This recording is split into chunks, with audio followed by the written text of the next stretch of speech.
Salut à tous, bienvenue dans cette nouvelle vidéo. On va évoquer l'actualité mercato du Paris Saint-Germain. Nono est avec nous, salut Nono. Salut Sacha. Alors première information de Marca, l'Atlético Madrid a fait de Marco Verratti sa priorité au milieu de terrain. Pour autant, le club espagnol passera à l'attaque que si le Paris Saint-Germain décide de vendre Verratti officiellement. On a vu qu'il y avait un intérêt de l'Arabie Saoudite aussi il y a quelques semaines. Est-ce que le Paris Saint-Germain doit vendre Marco Verratti si jamais une belle offre tombe de l'Atlético Madrid ou peut-être de l'Arabie Saoudite ou d'un autre club? Verratti, je pense qu'il a fait son temps au PSG. Donc s'il y a une belle offre, moi je serais pour le vendre. Maintenant, un appel de l'Atlético de Madrid. Donc Verratti, c'est l'opposé des joueurs comme Simeone. Très surprenant.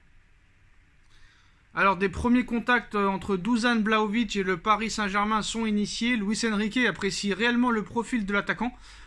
Comme les autres attaquants, hein, la Juve demande une somme avoisinant les 90 millions d'euros. Il reste encore beaucoup d'étapes avant une possible conclusion. Maintenant, Nono, c'est très clair. Hein. Il y a Aurelio De Laurentiis qui a précisé qu'il n'y avait que le Paris Saint-Germain qui pouvait acheter Osimhen, mais il demande 200 millions. Pour Kane, il demande 100 millions. Pour Kolo Muani, il demande 90 millions. Pour Vlahovic, il demande 90 millions. Pour Gonzalo Ramos, il demande 90 millions d'euros. Alors Nono, très clairement, je te le demande, que faut-il faire? C'est très compliqué, un mercato très difficile. Le marché est devenu complètement fou. Même les très très bons joueurs, ça ne vaut pas les sommes demandées. Vlahovic, très très bon avançant, très bon technicien. 90 millions, ça me paraît énorme. Pareil pour Kolo Muani. Il n'y en a qu'un seul que peut-être j'irai jusqu'à 100. Il y en a deux que j'irai jusqu'à 100. C'est Osimhen et Kane. Après, faut reconnaître qu'on critique, mais c'est très très compliqué le mercato. Hein. Alors ta liste du premier au numéro 5, c'est-à-dire Kane, Kolo Muani, Osimhen, Gonzalo Ramos, Vlahovic. De celui que tu veux le plus à celui que tu veux le moins. C'est quoi le classement? En numéro 1 déjà. Harry Kane. Numéro 2, Osimhen. Numéro 3, Vlahovic. Bravo, Vlahovic. Numéro 4, Kolo Muani. Bravo, Sacha. Et numéro 5, Gonzalo Ramos. Gonzalo Ramos, je veux bien, un espoir, mais 80 millions, écoute, faut arrêter. Regarde Vitinha à Marseille, 35 millions, il paraît que c'est un phénomène, et je pense que ça va être un flop. Faut arrêter aussi d'acheter n'importe quoi. Le Paris Saint-Germain n'aura pas fait l'autorité pendant très longtemps, Nono, très clairement. On a vu qu'il y a quelques jours, on nous expliquait, même il y a quelques heures, hein, que Paris était prêt à le mettre sur le banc, dans le loft, en tribune, chez lui toute la saison s'il ne prolongeait pas. Ils nous ont même dit que le PSG pourrait écarter Kylian Mbappé de la tournée au Japon afin de le pousser vers la sortie. Apparemment, c'est toujours d'actualité. Mais de leur côté, RMC Sport nous annonce que le Paris Saint-Germain est prêt à tout pour faire prolonger Mbappé, lever l'option prévue dans le contrat actuel, rédiger un nouveau contrat, rediscuter de certains détails, y compris financiers, encore plus favorables aux joueurs qui seront des options, et mettre une promesse qu'il pourrait partir à l'été 2024. Est-ce que Paris, chasser le naturel, il revient au galop? Chasser le naturel, il revient au galop. Ça serait l'une des plus grosses erreurs. Ça voudrait dire quoi? Ça voudrait dire que Mbappé est plus fort que l'institution. Ça voudrait dire qu'ils ont encore baissé la culotte, excuse-moi l'expression. Faut arrêter avec Mbappé, moi je pense que ça suffit. Faut arrêter parce que sinon, rebelote encore l'année prochaine. Et stop. Qui continuent sur ce qu'ils font en ce moment, qui construisent une équipe et point final. La direction parisienne et le clan Mbappé devraient prochainement s'asseoir autour d'une table afin de clarifier la situation. Alors Ziad Hamoud, ancien dirigeant Bin Media Group, futur directeur général de la nouvelle société des Mbappé, pourrait jouer un rôle important dans les négociations. Donc je pense qu'en plus de ça, il y a plein de gars qui vont vouloir prendre leur pourboire, Nono, j'ai envie de te dire, pour être poli. Mais il y en a toujours qui disent qu'ils sont très fermes pour dire que Mbappé sera madrilène. Donc je pense que ce feuilleton va bouffer le mercato parisien au niveau de l'attaque. Et je pense qu'on n'est pas prêt de finir ce feuilleton parce que je pense qu'il va y avoir beaucoup de rebondissements. Et surtout, on attend avec impatience le retour de Mbappé lundi prochain, Nono. Ça va nous pourrir la saison, ça va pourrir le mercato.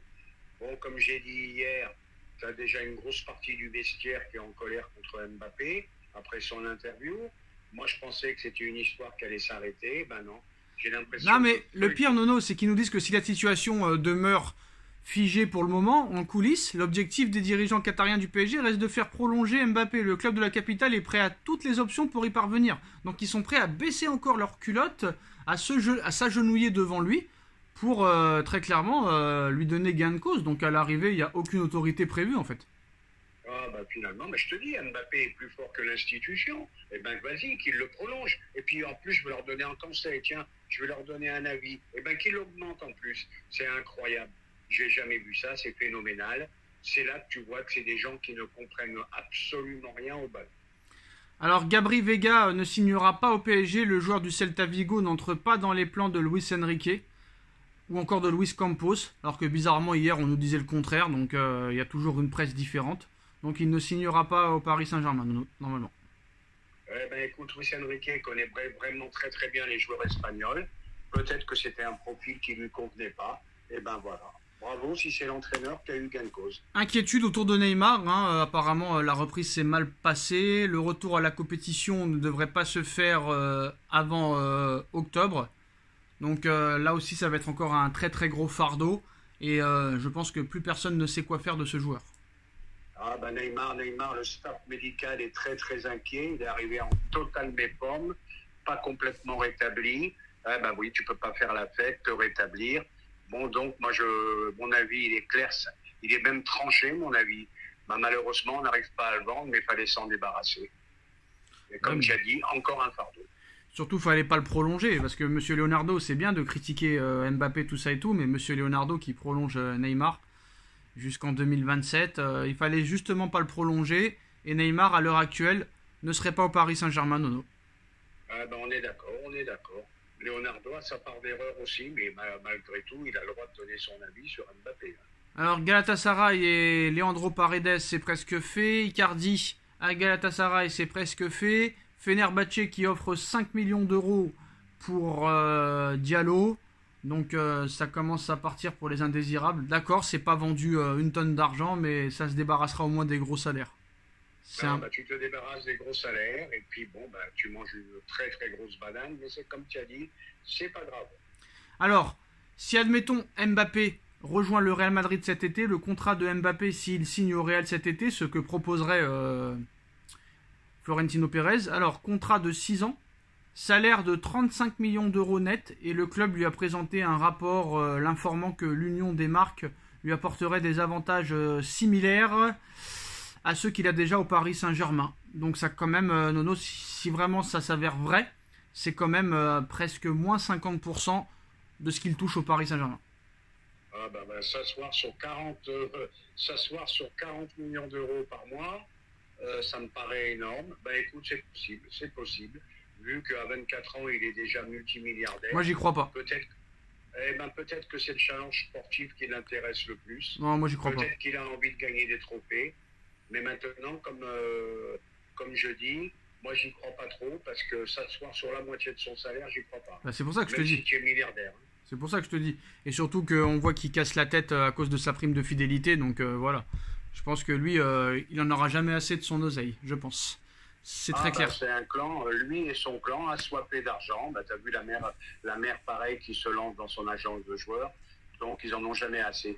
Je serais surpris qu'il s'assoie sur beaucoup d'argent. Voilà les postos, donc c'est un plan à 3 très clairement. Pérez pour l'instant qui attend de faire une offre pour savoir ce qui va se passer. Moi je pense Nono qu'il va y avoir une décision prise fin de semaine et que là très clairement tout le monde sera aligné. Moi je pense que ça va être ça parce que la presse, on ne peut pas leur faire confiance à 1000%, ça dit tout et son contraire, donc c'est compliqué. Très clairement c'est compliqué.